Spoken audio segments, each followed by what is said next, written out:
안녕하십니까. 쾌청한 가을 날씨에 베드로전서 등반에 참여하신 여러 성도님들을 열렬히 환영합니다.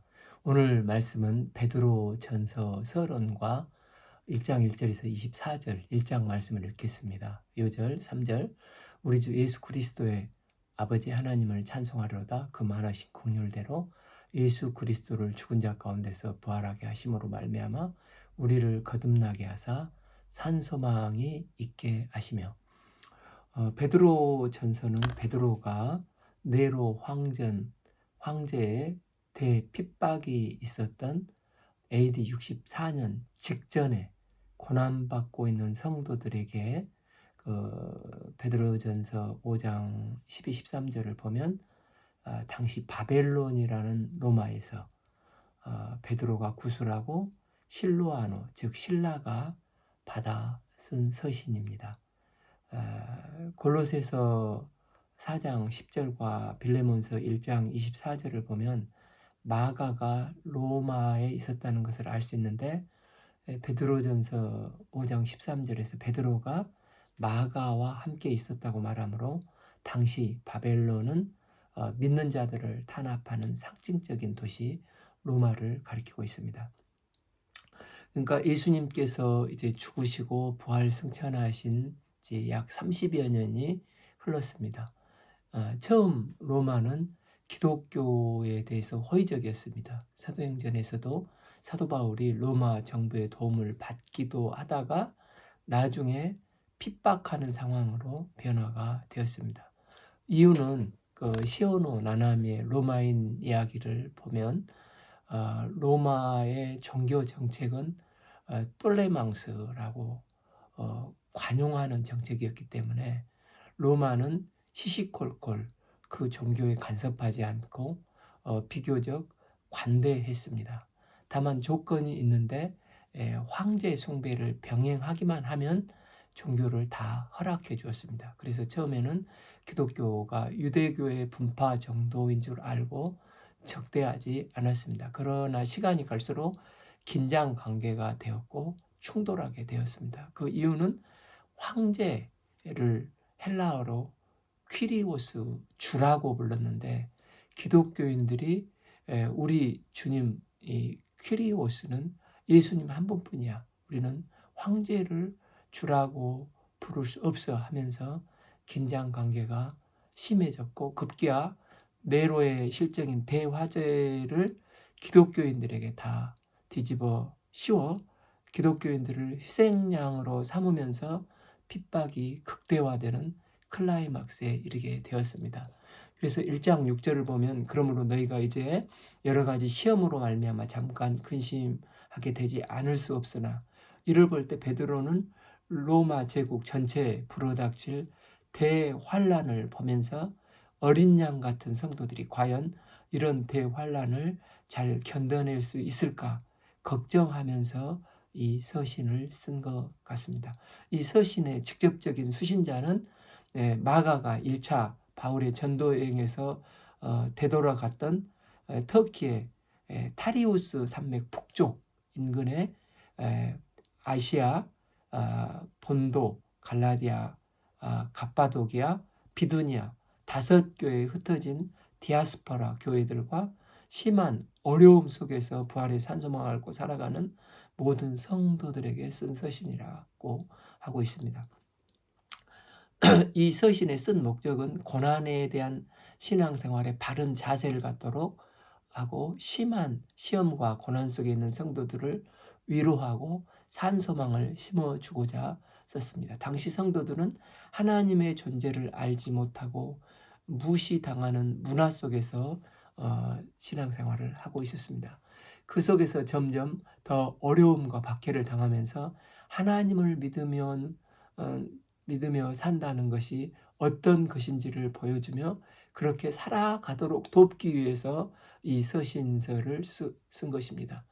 이제 곧 이어 닥칠 대환란은 당시 네로가 대화재의 원인을 기독교에 뒤집어 씌웠기 때문에 로마는 기독교인들이 화재를 일으켰다고 생각했기 때문에 4장 12절을 보면 이는 이로 눈은 눈으로 한다면서 많은 기독교인들을 불러 태워 죽였습니다. 또한 원형 경기장에서 사자와 함께 맹수에 물어 뜯겨 죽게 했습니다. 이런 대환란을 당하게 될 때 성도들이 얼마나 힘들까. 이렇게 환란을 당하면서까지 예수를 믿어야 하나 회의적인 마음도 들었을 것이고, 왜 신자가 이런 환란을 당해야 하는가 이상하게 생각하는 사람들도 있었을 것입니다. 오늘날도 예수 믿으면 믿을수록 문제가 해결되지 않고 병은 더 깊어지고 비즈니스가 더 안 되고 힘들고 어려울 때가 있습니다. 그럴 때 하나님은 나를 사랑하지 않는 거 아니야? 스멀스멀 회의가 들 수가 있습니다. 베드로가 염려하던 것이 바로 이것이었습니다. 예수 잘 믿으면 복받고 모든 것이 다 술술 풀린다. 그러나 현실은 예수 잘 믿기 때문에 기다리는 것은 점점 더 심해지는 고난과 핍박과 심지어 순교라는 분위기에 직면해 있었습니다. 그래서 베드로는 1장 7절에서 근심은 잠깐이고 이 믿음의 시련과 고난과 핍박을 잘 참고 인내하며 나그네 된 성도들에게 산소망을 갖도록 위로하고 격려합니다. 지금은 억울하고 이해할 수 없는 고난일지라도 예수님을 바라보도록 돕고 있습니다. 그래서 베드로전서 5장 10절, 지금 현재의 고난과 시련이 바로 하나님의 뜻을 이루고 하나님의 영광의 길에 이르는 길이라고 격려를 하므로 올바른 그리스도인의 삶을 살기를 위해서 영원한 영광에 대한 관점에서 현재 당하는 고난을 생각해 보라고 권면을 하고 있습니다. 우리의 신앙이 하나님을 위해서 살면서 당하게 되는 고통은 예수 그리스도의 고난에 참여하는 것이며, 다가오는 영원한 영광에 비하면 이 세상의 고난은 잠깐이라고 하면서 고난이라는 단어를 6번이나 강조하고 있습니다. 베드로는 구약 속의 하나님의 백성들과 신약교의 성도들의 유사성을 부각시키며, 교회가 핍박과 고난을 받는 것은 악한 세상에서 거룩하게 살고자 하기 때문에 이 고난은 신앙생활을 해나가는 여정의 일부라는 것을 강조하고 있습니다. 사실 초대교회 성도들이 피를 뿌리지 않았으면 오늘날 우리에게 복음이 전달되지 않았을 것입니다. 그들이 고난의 피를 뿌렸기 때문에 복음이 전파되어 오늘 우리에게 이 귀한 복음이 증거되어 하나님 나라의 자녀가 된 것입니다. 베드로전서의 특징 중에 또 하나는, 베드로는 사도 바울처럼 공부를 많이 하지 않는 어부 출신이기 때문에 그런지 문체 자체가 굉장히 터프하고 간결하며 되게 명령식으로 구성이 되어 있습니다. 내용은 1장 1절에서 12절까지는 고난을 당한 성도들을 위로하는 내용으로 박해받는 그리스도인들의 정체성과 예수님의 부활과 성령의 능력으로 거듭나게 하사 산소망을 주신 하나님을 찬양하고 있습니다. 또 1장 13절에서 2장 17절 본론에서 구약에서 애굽을 떠난 이스라엘처럼 6월절 어린 양이신 예수 그리스도의 피로 구속된 새 언약 백성은 예수님의 터 위에 세워진 새 성전이요, 또 하나님의 택하신 거룩한 백성으로 광야를 지나는 여정으로 그들의 고난을 완전히 새롭게 승화시키고 있습니다. 로마의 통치가 비록 매우 억압적일지라도 폭력적으로 저항은 아무것도 해결이 안 되기 때문에 그리스도를 본받아 복종하라고 권합니다. 또 2장 18절에서 4장 6절은 예수님을 따르지 않는 로마 가정에서 그리스도인의 종과 아내들에 대해서 조명하면서 성도가 환난 가운데 어떻게 믿음의 삶을 살아야 하는지 삶의 문제를 다루고 있습니다. 마지막으로 4장 7절에서 5장 11절, 환난을 일으키는 마지막 때 어떻게 크리스찬의 삶을 살아야 될 것인가와 인사말로 끝을 맺고 있습니다. 예수 그리스도의 사도 베드로는 본도, 갈라디아, 갑바도기아, 아시아와 비두니아에 흩어진 나그네. 사도 베드로는 본도 갈라디아, 갑바도기아, 아시아와 비두니아에 흩어진 나그네들에게 편지를 하면서 그들에게 은혜와 평강이 더욱 많이 있기를 구합니다. 베드로는 성도들을 가리켜 흩어진 나그네라고 부르고 있습니다. 여기서 나그네는 잠시 단기 비자로 외국에 체류하며 외국인들로 마치 영구적으로 한국에 정착하기 위해서 온 사람이 아니라 몇 년, 몇 개월 일하기 위해서 온 동남아 외국 노동자들과 같은 것입니다. 이런데 이 성도들을 가리켜 나그네라고 표현한 것은 단순히 정처 없이 구름에 달 가듯이 흩어져 사는 나그네가 아니라 우리가 갈 곳이 있다는 것을 암시하기 위해서 나그네라는 표현을 쓰고 있습니다. 이 세상은 우리의 본향이 아니고 우리의 영원한 정착지가 아닙니다. 다만 이 땅은 잠시 살다가 떠나고 우리의 본향인 새 하늘과 새 땅에 가서 영원히 우리는 살기 때문에 이 세상에서 삶은 잠깐 거쳐가는 나그네의 인생이라는 것입니다. 이 나그네들은 어떤 사람들입니까? 이 곧 하나님 아버지의 미리 아심을 따라 성령이 거룩하심으로 순종함과 예수 그리스도의 핏부림을 얻기 위하여 택하심을 받은 자들에게 편지하노니 은혜와 평강이 너희에게 더욱 많을지어다. 하나님 아버지의 미리 아심을 따라 예수 그리스도의 핏부림을 얻기 위하여 신자는 비록 세상에서 흩어진 나그네로 살아가지만 성부 하나님께서는 창세전에 미리 아시고 택하신 사람들이라는 것입니다. 또한 거룩한 나그네들은 성령 하나님께서 거룩하게 한 사람들입니다. 어떻게 거룩해졌습니까? 인간은 범죄함으로 사탄의 통치하는 죄와 사망의 종로를 타던 옛 영역에서 살았습니다. 그러나 정처 없이 떠돌고 영원히 그러므로 멸망할 자들이었습니다. 그런데 성육신하신 예수님의 십자가의 핏부림의 공로로 이제 하나님께서 통치하시는 하나님의 은혜의 의의 영역으로 들어오게 됐고 하나님의 자녀가 된 것입니다. 성령 하나님은 이 땅 가운데 예수 믿는 우리 안에 영원히 내주하시며 점진적으로 거룩한 성화를 이 땅 가운데서 이루어 주십니다. 때문에 우리 이 거룩한 나그네들은 성삼위 하나님의 특별한 선택과 특별한 은혜와 특별한 사랑을 받은 사람들입니다. 3. 우리 주 예수 그리스도 아버지 하나님을 찬송하리라. 그 많으신 긍휼대로 예수 그리스도를 죽은 자 가운데서 부활하게 하심으로 말미암아 우리를 거듭나게 하사 산소망 있게 하시며. 베드로는 당시 흩어진 나그네로서 여러 시험과 고난을 받고 있는 성도들을 생각할 때 마음이 아프고 안타까워서 얼마나 힘드십니까? 위로해야 할 것 같습니다. 그러나 베드로는 가장 먼저 한 말은 헬라어 원문에는 찬송하리로다. 우리 주 예수 그리스도의 하나님을로 시작을 하게 하면서 베드로의 마음에는 감사와 찬송이 충만하게 넘쳤습니다. 그럼 우리가 어떤 조건이나 환경 속에서도 기쁨과 감사로 찬송할 수 있는 이유가 무엇입니까? 현실은 여전히 고난과 어려움을 겪고 있는데 우리가 왜 하나님을 찬송하는 것입니까? 첫째, 3b, 그의 많으신 긍휼대로 예수 그리스도를 죽은 자 가운데서 부활하게 하심으로 하나님께서 우리를 긍휼히 여기사 그리스도의 십자가와 부활 생명을 복음으로 거듭나게 하셨기 때문에 우리는 하나님을 찬송해야 하는 것입니다. 성도는 하나님의 크신 긍휼로 말미암아 성령님의 도우심으로 예수 피공로로 중생하여 예수 믿는 하나님의 사랑받는 자녀가 되었습니다. 때문에 이 거듭난 것은 하나님의 놀라우신 최고의 은혜입니다. 세상에서 떵떵거리고 살고 노후 보장이 확실히 되어 있다고 해서 또 거듭나지 않는 인생은 불과 몇 년 혹 몇십 년 후면 영원히 가장 비참한 인생으로 하나님의 영원한 진노 아래 놓이기 때문입니다. 그러나 우리가 거듭난 것은 죄를 용서받고 하나님의 자녀가 되었다는 것이기 때문에 최고의 은혜와 축복을 받은 것입니다. 우리를 긍휼히 여기사 거듭나게 하신 삼위 하나님께 감사와 찬송을 돌려드립니다.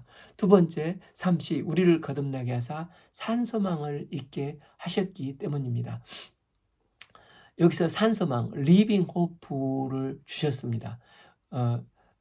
이 산소망은 죽은 소망, 거짓 소망이 아닌 참된 소망, 영원히 살아있는 소망입니다. 이 산소망은 십자가에 죽으시고 부활 상천하신 예수님께서 다시 오시는 소망입니다. 그날에 우리의 몸은 이제 썩지 않고 신령하고 영광스러운 부활의 새 몸으로 변하게 되어서 새 하늘과 새 땅에서 사랑하는 삼위 하나님과 영생의 기쁨과 행복을 누리며 해처럼 밝게 영원히 살게 될 것입니다. 우리가 이 땅에서 살 때 슬픈 일도 많고 몸도 아프고 마음도 아프고 죄성을 가진 몸으로 연약함에 넘어질 수도 있습니다. 그러나 새하늘과 새 땅에서는 사망도 없고 애통하는 것도 없고 죄도 없고 눈물 흘릴 것도 없고 아픈 것도 없습니다. 다만 삼위 하나님과 영생의 기쁨을 누리게 될 것입니다. 썩지 않고 더럽지 않고 새하지 아니하는 유업을 있게 하시나니 곧 너희를 위하여 하늘에 간직한 것이라. 이 산소망은 시들어버리는 소망이 아니라 썩지 않고 더럽지 않고 새하지 아니하는, 없어지지 아니하는 기업이 있다는 것입니다. 그 유업이 지금 당장 내 눈앞에 보이지 않지만 하늘에 간직되어 있습니다. 내가 지금 이 시련만 잘 견디면 이 소망은 내가 누릴 소망이 되는 것입니다. 이런 산소망에 믿음이 있을 때 우리는 어떤 시련과 어려움도 능히 이겨낼 수가 있게 됩니다. 반면 세상에 있는 것들은 그 어떤 것도 썩지 않고 새하지 않는 것이 없습니다. 세상 것들은 한계적이고 시간이 지나면 다 낡아지고 썩어 없어지게 됩니다. 이제 저도 30년 이제 선교를 했는데 이제 직전에 이제 선교사로 나오기 전에 교회 성전 건축에 조금이나마 도움이 될까 해서 제가 신문 배달과 우유 배달을 하다가 선교를 나왔습니다. 그때 이제 새 아파트 단지가 이제 들어서기 위해서 기초 작업을 하고 있는 것을 봤습니다. 그런데 30년 만에 하나님께서 다시 이제 불기둥, 구름기둥으로 이제 내년에 제가 이제 그 귀국하도록 사인을 주셨습니다. 그래서 청주에 그 아파트를 보러 갔더니 저는 깜짝 놀랐습니다. 분명히 저는 그 아파트가 기초 작업을 막 한 이제 새 아파트가 지어질 것이라고 생각했는데 이미 30년이 지난 낡은 아파트가 그곳에 있었습니다. 이처럼 세상에 있는 모든 것은 낡아지고 썩고 쇠하게 됩니다. 그렇기 때문에 세상 소망도 낡아지고 썩고 쇠하는 한계적인 소망이 되는 것입니다. 처음 그렇게 아름다웠던 것도 시간이 지나면 부패하고 썩어 없어져 버리는 것입니다. 그래서 아무리 강한 권력도 권불 10년이라고 하지 않습니까? 아무리 아름다운 꽃도 시비를 못 넘기는 화무 시비롱이 되는 것입니다. 많은 사람들은 세상의 성공과 권력, 부를 소망합니다. 그러나 이 세상의 아름다움과 부와 건재는 시간이 지나면 꽃처럼 시들고 썩고 없어질 것입니다. 그러나 하나님께서 우리를 위하여 하늘에 간직하신 유업 곧 산소망은 결코 썩지 않고 더럽지 않고 새하지 않고 영원하는 것입니다. 예수님은 요한복음 14장 2절 3절에서 분명히 말씀하셨습니다. 내가 너희를 위하여 거처를 예비하러 가노라. 가서 너희를 위하여 거처를 예비하면 내가 다시 와서 너희를 내게로 영접하여 나 있는 곳으로 너희도 있게 하리라. 아멘. 이 산소망은 우리를 결코 실망시키지 않습니다. 그래서 베드로는 하나님께서 거듭나게 해주신 것과 하나님께서 우리에게 썩지 않고 더럽지 않고 새하지 않는 산소망, 리빙 호프를 주신 것을 높이 찬양하고 있는 것입니다. 때문에 산소망이 있는 사람에게는 크고 작은 현재 많은 어려움들을 능히 인내하고 극복할 수 있는 원동력이 되는 것입니다. 현실의 삶은 비록 녹록하지 않을지라도 장차 우리 주 예수께서 약속하신 대로 반드시 다시 오실 것이고 우리는 새하늘과 새 땅에서 주님과 함께 영생 복락을 누리게 될 것입니다. 이 산소망이 있기 때문에 그 소망을 바라보면서 지금 어떤 형편과 조건에 관계없이 감사하고 기뻐하고 하나님을 찬송하는 삶을 살 수 있기를 기도합니다. 오 너희는 말세에 나타나기로 예비하신 구원을 얻기 위하여 믿음으로 말미암아 하나님의 능력으로 보호하심을 받았느니라. 여기서 말세에 나타나기로 예비하신 구원은 우리 구원의 최종적이고 온전한 성취입니다. 하나님은 우리에게 산 소망을 허락했을 뿐만 아니라 우리가 말세에 나타나기로 예비하신 온전한 구원에 이르기까지 하나님의 능력으로 우리를 보호하십니다.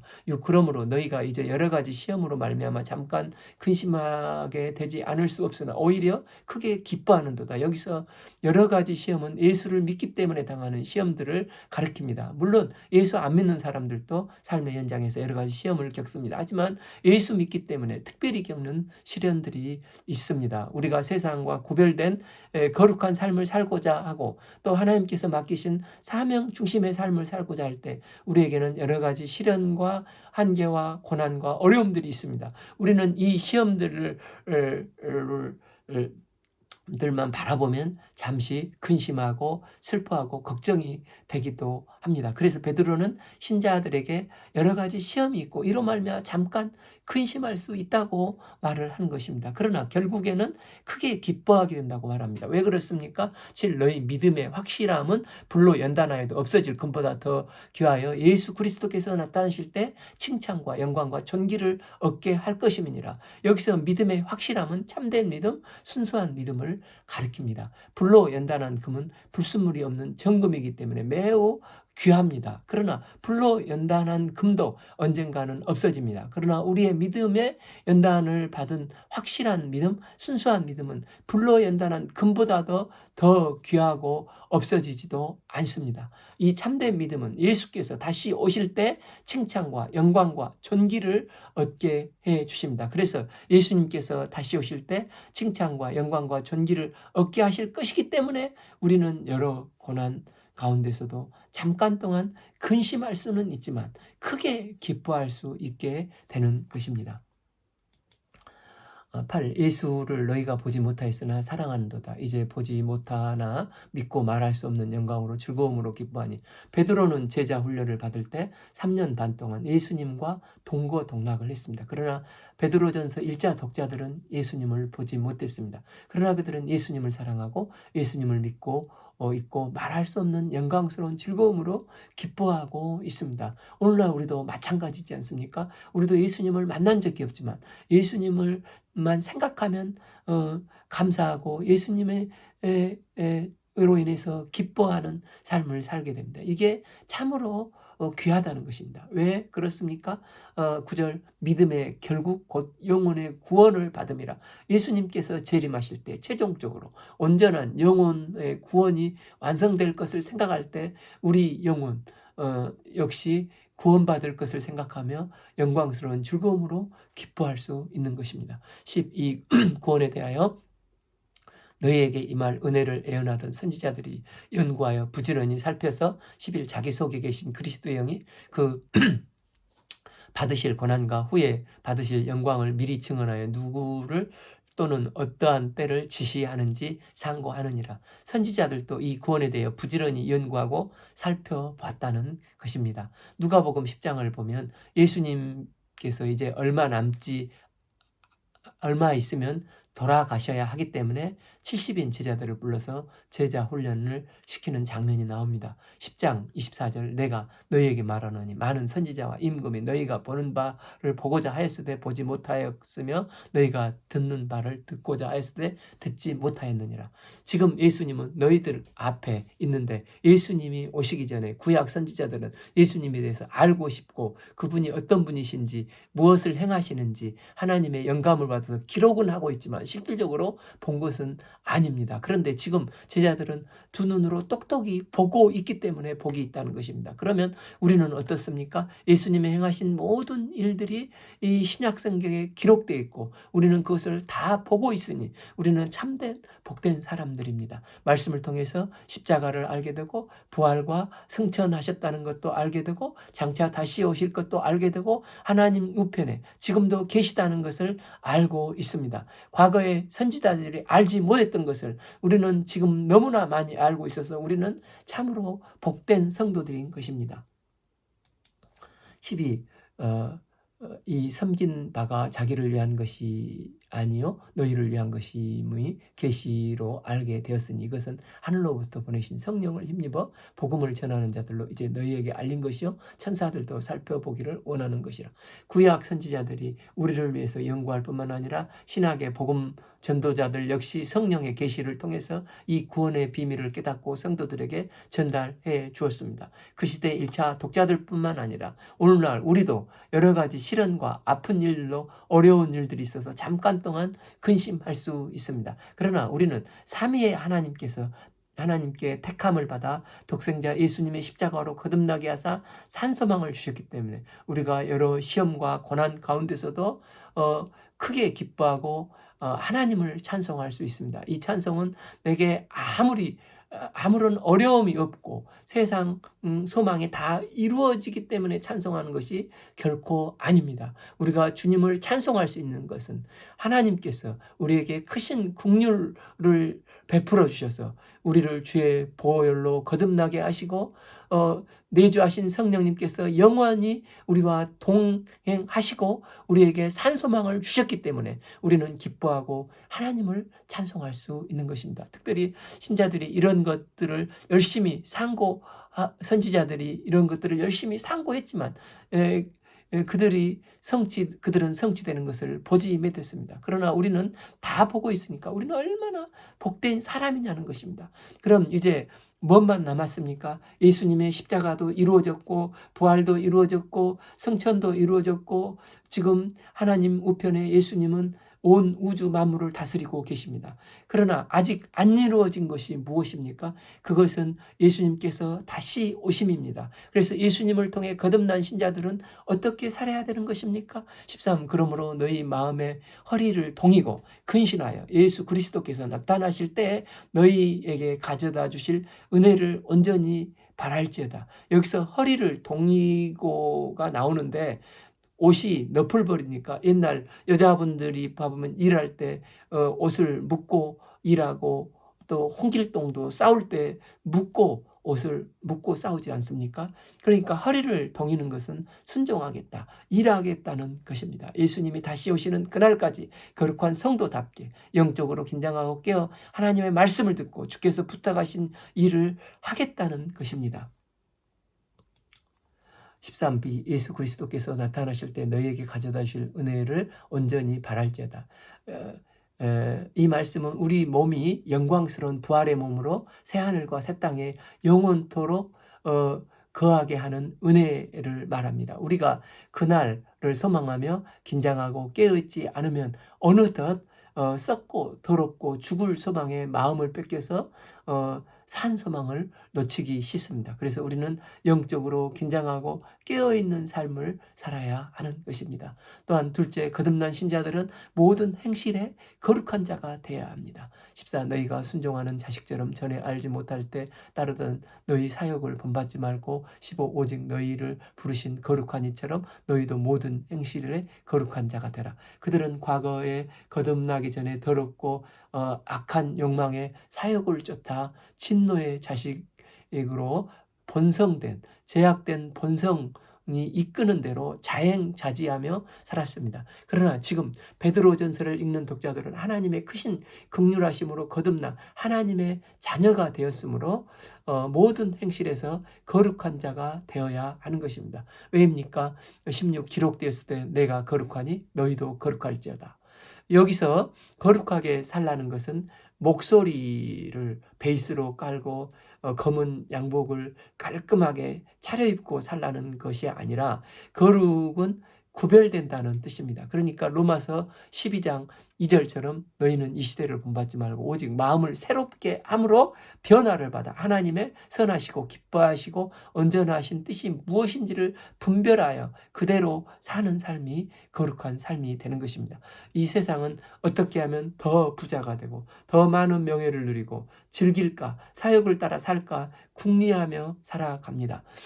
그런데 이제 천국 시민이 된 우리는 그런 것을 바라고 우리의 그런 것을 바라고 우리의 관심사는 그런 게 아니고 우리의 관심사는 이제 어떻게 하면 예수님처럼 살까입니다. 나로 인해 누군가 한 생명이 살 수가 있다면 아낌없이 희생하고 헌신하며 주여 나도 그렇게 살기를 원하나이다. 주님께 기도하며 행하는 삶을 삽니다. 이게 바로 세상 사람들이 도저히 이해하지 못하는 라이프 스타일인데 이게 바로 거룩한 삶이 되는 것입니다. 또한 셋째 거룩한 삶은 어떤 것입니까? 17 외모로 보지 않고 각 사람의 행위대로 심판하시는 이를 너희가 아버지라 부른즉 너희가 나그네로 있을 때 두려움으로 지내라. 즉 하나님이 항상 내 앞에 계시고 나를 판단하신다는 의식 속에서 사는 삶이라고 할 수가 있습니다. 사람들은 보통 사람을 볼 때 그 사람의 직장과 사회적 지위, 외모로 판단하고 차별하려고 합니다. 그러나 하나님은 외모로 판단하시는 분이 아니십니다. 때문에 가스펠성에 나오는 시편 19편 4절 나의 반석이요 나의 구속자이신 여호와여 내 입술의 말과 마음의 묵상이 주님 앞에 연락되기를 원하나이다. 고백처럼 나의 묵상과 나의 마음이 생각이 주께 연락되기를 원하는 이런 삶을 살기를 원합니다. 우리는 세상을 살다 보면 내 마음에 불쑥불쑥 떠오르는 이기적이고 악하고 더러운 생각이 들 때가 있는데 그렇게 되면 이건 나만 아는 게 아니라 하나님도 아시는데 그러면 우리의 마음이 속상하고 주님 앞에 회개하게 됩니다. 그래서 하나님 내 마음의 묵상도 내 마음의 생각도 주 앞에 연락되기를 원합니다. 이렇게 하나님 앞에 몸부림쳐 하나님 앞에 살고자 합니다. 여기서 두려움으로 지낸다는 것은 모든 행실에서 거룩한 자가 되고자 한다는 것입니다. 세상 사람들은 이런 것까지 절대 고민을 안 합니다. 그러나 성령님을 모시고 이 땅에 나그네로 사는 성도는 하나님의 심판대를 생각하며 고민하며 두려움으로 지내는 삽니다. 그러면서 주님의 은혜 가운데 조금씩 우리는 거룩해져 가는 것입니다. 또한 넷째 우리는 모든 행실에서 거룩한 자가 되어야 하는 이유가 예수님의 보배로운 피로 거룩한 자가 되었기 때문입니다. 18 너희가 알거니와 너희 조상이 물려준 헛된 행실에서 대속함을 받은 것은 은이나 금과 같이 없어질 것으로 된 것이 아니요. 여기서 대속은 노예 상태에서 몸값을 주고 해방되어 자유의 몸이 되었다는 것입니다. 당시 노예를 대속해서 자유케 하고 해방시킬 때 은과 금과 같은 돈으로 지불을 하여서 대속을 했습니다. 그러나 우리가 대속함을 받은 것은 은과 금과 같이 없어질 것이 아닙니다. 그러면 무엇입니까? 19 오직 흠없고 점없는 어린 양 같은 그리스도의 보배로운 피로 된 것이니라. 20 그는 창세전부터 미리 알림 바 되시니나 그 말세에 너희를 위하여 나타나신 바 되었으니 21 너희는 그를 죽은 자 가운데서 살리시고 영광을 주신 하나님을 그리스도로 말미암아 믿는 자니 너희 믿음과 소망이 하나님께 있게 하셨느니라. 우리가 대속함을 받은 것은 은이나 금이 아니라 오직 흠없고 점없는 어린 양과 같은 그리스도의 보배로운 피로 대속함을 받았습니다. 예수님은 우리를 자유케 하기 위해서 십자가에서 친히 피 흘려서 그 귀한 보배 피값으로 우리를 구속하사 은혜를 베풀어 주셨습니다. 금은 없어지지 않는데 없어진다고 한 것은 금이나 은은 아무것도 아니라는 것입니다. 그래서 지금 환난당하는 성도들에게 너희가 받은 구속함은 너희가 너무나 확실한 것이고 너희 믿음과 이 소망이 하나님께 보존되어 있다는 것입니다. 또한 거듭난 신자는 마음으로 뜨겁게 서로 사랑해야 됩니다. 22 너희가 진리를 순종함으로 너희 영혼을 깨끗하게 하여 거짓 없이 형제를 사랑하기에 이르렀으니 마음으로 뜨겁게 서로 사랑하라. 소아시아에 흩어진 성도들은 거듭나기 전에는 형제를 서로 시기하고 미워하고 외식했습니다. 그러나 이제는 거듭나서 하나님의 자녀가 되었기 때문에 우리는 그리스도 공동체 안에서 서로 거짓 없고 진실되게 사랑하는 삶을 살아가게 됩니다. 내가 누구를 사랑한다 하는 것은 그 사람을 위하여 뭔가를 하는 것이라 할 수 있습니다. 예수님은 우리를 사랑하셨기 때문에 우리를 죄와 죽음에서 건져내기 위해서 친히 십자가에서 그의 목숨을 내어 주셨습니다. 사랑이란 것은 이처럼 상대방을 위한 것입니다. 그래서 동역자들이나 형제자매들을 사랑한다는 것은 그들에게 관심을 갖고 그의 도움이 필요할 때 기도해주고 그를 위해서 실질적인 나의 수고를 하는 것이 사랑이라는 것입니다. 때문에 내가 지금 사랑이 있는가를 보려면 타인에게 내게 실제로 얼마나 사랑의 수고를 얼마만큼 하고 있는지를 보면 알 수가 있습니다. 야고보서에서 봤듯이 내가 동역자나 이웃에게 말로만 사랑한다고 하고 실질적인 수고나 희생이 하나도 없으면 그는 거짓 사랑을 하고 있는 것입니다. 우리가 마음으로 뜨겁게 사랑하라는 말씀에 순종해서 공동체를 또 사랑하는 친구를 이웃을 누군가를 주님의 사랑으로 희생하고 섬기는 삶을 살 수 있기를 기도합니다. 23 너희가 거듭난 것은 썩어질 것으로 된 것이 아니요 썩지 아니할 씨로 된 것이니 살아있고 항상 있는 하나님의 말씀으로 되었느니라. 우리가 거듭난 것도 썩어질 것으로 된 것이 아니라 하나님의 살아있고 항상 썩지 않는 말씀으로 된 것입니다. 민수기 23장 19절은 하나님은 사람이 아니시니 거짓말을 하지 아니하시고 인생이 아니시니 후회가 없으시도다. 어찌 그 말씀하신 바를 행하지 아니하시며 하신 말씀을 실행하지 아니하시랴라고 말씀하고 있습니다. 이 말씀은 이 발락이 이스라엘을 어떻게 하면 망하게 할까 하고 발람 선지자를 고용해서 이스라엘을 저주하라고 말했습니다. 그런데 발람이 이스라엘을 저주한 게 아니라 이스라엘을 오히려 축복하고 이스라엘 백성을 위해서 복을 빌었습니다. 그런데 솔직히 이스라엘은 출애굽 후 하나님을 원망만 하고 모세에게 늘 원망 불평만 해서 정말 하나님의 은혜를 받고 축복받기에는 합당한 자가 아니라 발락의 저주가 딱 맞는 백성들이지 않습니까? 그럼에도 불구하고 하나님은 발람에게 그들을 저주하지 못하게 하고 오히려 축복하게 했습니다. 왜입니까? 그것은 하나님이 이미 아브라함과 믿음의 조상들에게 약속을 했기 때문에 그렇습니다. 하나님은 아브라함을 부르셔서 복의 근원을 삼겠다고 약속하셨고 하늘의 별과 같이 모래알과 같이 많은 자손들을 주시겠다고 약속을 하셨습니다. 그리고 하나님은 이런 약속을 하신 다음에 창세기 15장에서 짐승 가운데로 쪼개는 언약을 통해서 하나님께서 일방적으로 그 사이로 지나가셨습니다. 창세기 15장 17절 해가 져서 어두울 때 연기가 나는 화로가 보이며 타는 횃불이 쪼갠 고기 사이로 지나가더라. 이것은 내가 약속을 안 지키면 이 짐승처럼 반토막으로 쪼개질 것이라는 약속이었습니다. 그런데 그때 아브라함은 졸아서 그랬는지 안 지나갔습니다. 그래서 하나님만 사인을 하시고 하나님은 이 약속대로 그 사이를 지나가셨습니다. 왜냐하면 그래서 하나님은 약속을 지키셔야 하는 것입니다. 하나님은 인생이 아니시고 시건하지 않는 분이시기 때문에 하나님은 한 번 약속하신 말씀을 반드시 성취하시는 분이십니다. 그래서 씨는 썩어 없어지겠지만 하나님의 말씀은 결코 썩어지는 법이 없고 반드시